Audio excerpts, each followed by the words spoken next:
So it kind of brings me to the next crash, which is like another big one was Sexton's. Yeah. Yep. Right. Like, what is that avoidable? Because that's not I don't want to be pile driving the ground like that. Yeah. I think he got pretty lucky for what it was, but and I guess I can explain what that was. So that was him not respecting the track either. So I'm talking about his Sexton's heat race crash. Comes out of the first turn, he goes single. I'm pretty sure he got right onto the fast rhythm line, which was single over table, and then went to 3. But he was taking no time to get down into the pockets at all. He was just trying to push through them as quickly as he possibly could. And I'd have to watch the clip in front of me to be able to break down exactly step per step where it went wrong. But it was just the product of him not taking the time, like Kitchen, to get into the pocket a little bit more to give the suspension what it needed to do. Yeah.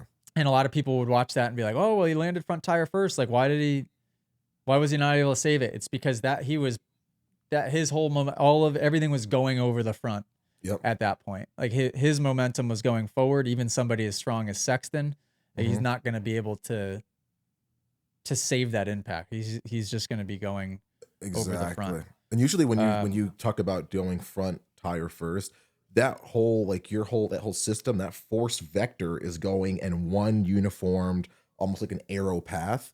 I feel like he had a bit more weight outside of that direct vector. He was almost like there's some force over here. There was stuff over here happening, which caused him to, what we saw. He was like a flywheel. He was coming up over it. Like his body was going up, around, and forward. It's the same exact thing with Kitchen, up, around, and forward. So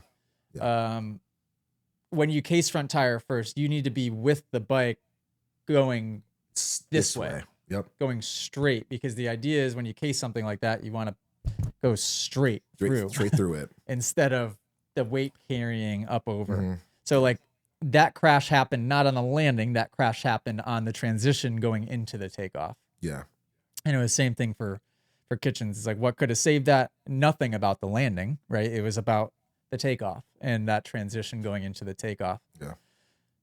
Just a reminder, I guess, to everybody that watches and everybody that rides, you just need to be patient and gain time where it makes sense, and gain time where it's easy to do so and safe to do so, and respect the track in places where it needs to be respected. So, but it's so tough because when you're at the highest level, it's like, what is the separator? And sometimes the separator is taking that little bit of extra risk.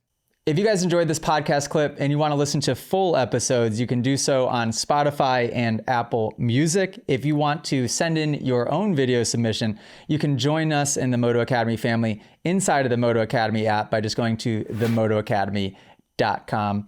That's also where you can sign up for a class. Okay, guys, see you next episode.